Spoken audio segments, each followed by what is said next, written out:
Number 1. Colosseum. Even after the decadent Roman Emperor Nero took his own life in AD 68, his misrule and excesses fueled a series of civil wars. No fewer than 4 emperors took the throne in the tumultuous year after Nero's death.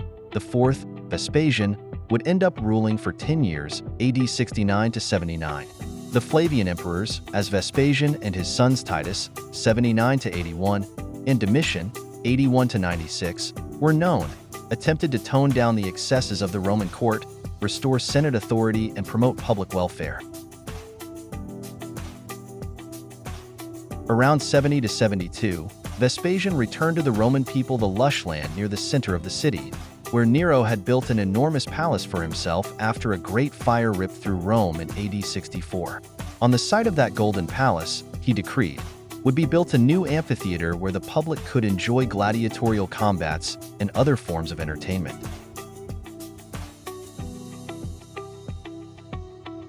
By the 20th century, a combination of weather, natural disasters, neglect, and vandalism had destroyed nearly 2/3 of the original Colosseum, including all of the arena's marble seats and its decorative elements.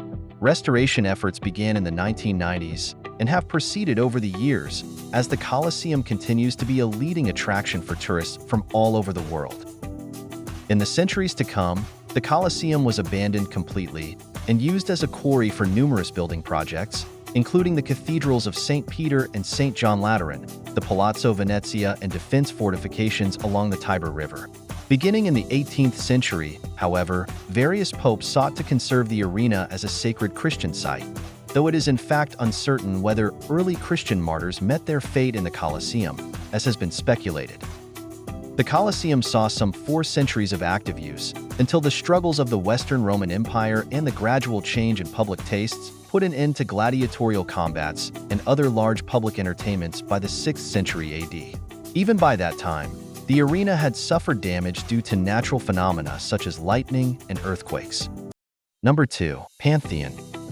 The Pantheon is one of the best preserved monuments of ancient Rome. The structure, completed around 126 to 128 AD during the reign of Emperor Hadrian, features a rotunda with a massive domed ceiling that was the largest of its kind when it was built. The Pantheon is situated on the site of an earlier structure of the same name, built around 25 BC by statesman Marcus Agrippa, and is thought to have been designed as a temple for Roman gods. Made primarily from bricks and concrete, the Pantheon consists of 3 sections: a portico with granite columns, a massive domed rotunda, and a rectangular area connecting the other 2 sections.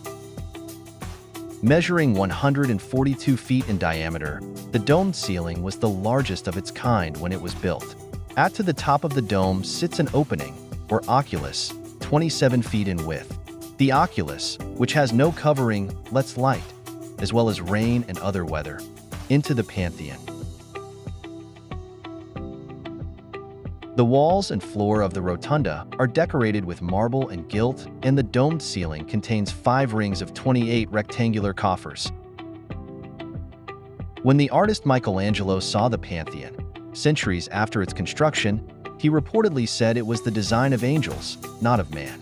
The Pantheon proved an important influence for the great Renaissance architect Andrea Palladio, as well as countless architects who followed, in Europe and beyond.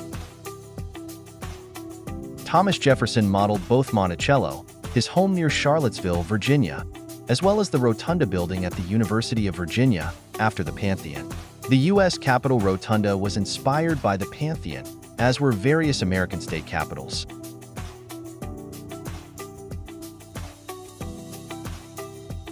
No. 3. Leaning Tower of Pisa.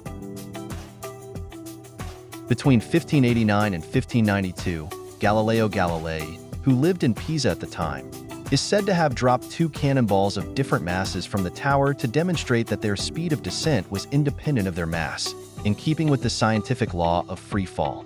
The primary source for this is the biography Racconto Storico della Vita di Galileo Galilei, historical account of the life of Galileo Galilei, written by Galileo's pupil and secretary Vincenzo Viviani in 1654, but only published in 1717, long after his death.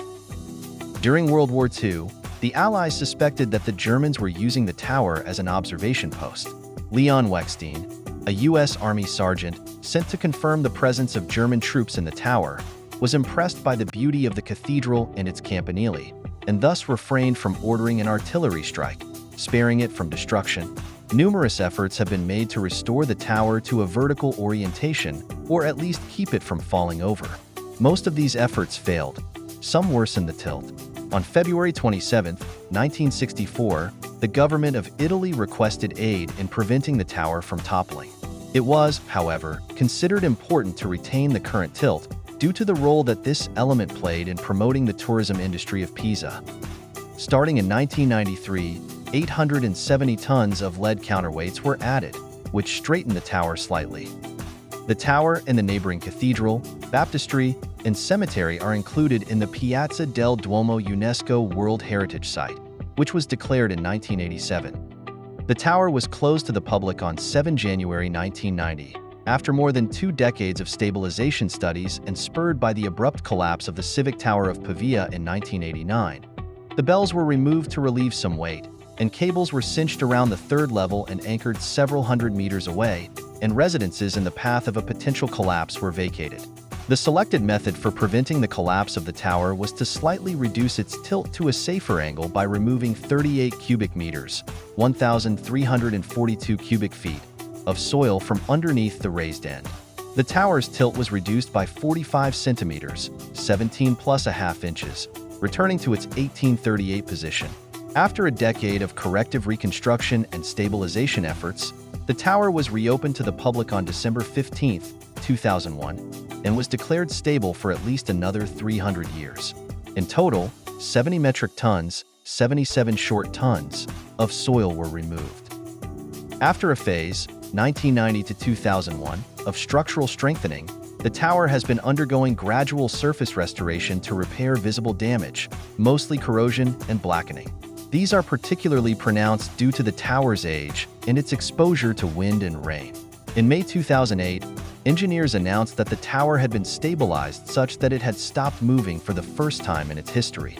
They stated that it would be stable for at least 200 years. Number 4. Pompeii and Herculaneum. Located on the west coast of Italy along the shores of the Bay of Naples, south of the modern-day city of Naples, ancient Greek settlers made Pompeii part of the Hellenistic sphere in the 8th century BC. An independent-minded town, Pompeii fell under the influence of Rome in the 2nd century BC, and eventually the Bay of Naples became an attraction for wealthy vacationers from Rome who relished the Campania coastline. By the turn of the 1st century AD, the town of Pompeii, located about 5 miles from Mount Vesuvius, was a flourishing resort for the most distinguished citizens of the Roman Empire. Elegant houses and elaborate villas, many filled with exquisite artworks and sparkling fountains, lined the paved streets. Much of the city's wealth derived from its rich volcanic soil. The region was a center for olives, grapes, and other crops, and wine from Pompeii was enjoyed in some of Rome's most fashionable houses. Tourists, townspeople, and enslaved people bustled in and out of small factories and artisans' shops, taverns, cafes, brothels, and bathhouses. People gathered in the 20,000-seat arena and lounged in the open-air squares and marketplaces. On the eve of the fateful eruption in 79 AD, scholars estimate that there were about 12,000 people living in Pompeii and almost as many in the surrounding region. For those who stayed behind in Pompeii, Herculaneum, and other towns, conditions soon grew much worse. As more and more ash fell, it clogged the air, making it difficult to breathe. Buildings collapsed under overloaded roofs, but still some people remained in the city, now covered under several feet of ash. Then, on the morning of the following day, a pyroclastic flow, a 100 miles per hour blast of superheated gas and pulverized rock, poured down the side of the mountain and vaporized everything and everyone in its path. By the time the Vesuvius eruption sputtered to an end on the second day of the eruption, Pompeii was buried under millions of tons of volcanic ash. Some people drifted back to town in search of lost relatives or belongings, but there was virtually nothing left to find. Pompeii, along with the neighboring town of Herculaneum and a number of villas in the area, was abandoned for centuries. Number 5. Grand Canal, Venice. Slightly more than 3 kilometers, 2 miles, long and between 30 and 70 meters, 100 and 225 feet wide, the Grand Canal has an average depth of 5 meters, 17 feet, and connects at various points with a maze of smaller canals. These waterways carry the bulk of Venetian transportation, as automobiles are banned throughout much of the city. Traditional poled gondolas are a favorite with tourists, but are now vastly outnumbered by motorized public transit water buses, vaporetti, and private water taxis. Siren-equipped boats belonging to the police, fire, and emergency medical services traverse the Grand Canal at high speed, and barges are responsible for the delivery of goods throughout the city. The connection between Venetians and their city's main thoroughfare does not end at the grave. Funeral barges can be seen transporting the dead to Isola di San Michele, an island northeast of the city that has been the site of Venice's largest cemetery since the early 19th century. The Grand Canal is lined on either side by palaces, churches, hotels, and other public buildings in Romanesque, Gothic, and Renaissance styles. Although comparatively few examples of earlier styles remain, a concerted effort has been made to preserve some of Venice's more famous palaces. The Città d'Oro, a 15th-century palace designed for Marino Contarini, of the eminent Contarini family, was extensively renovated in the late 20th century, and its ornate facade remains one of the Grand Canal's most arresting sights. The Palazzo Pesaro is a remarkable example of the classical style. Completed in 1710, nearly 3 decades after the death of its chief designer, Baldassare Longhina, it now houses Venice's International Gallery of Modern Art, as well as the Museum of Oriental Art. Thank you for watching. Please subscribe for watching my next video.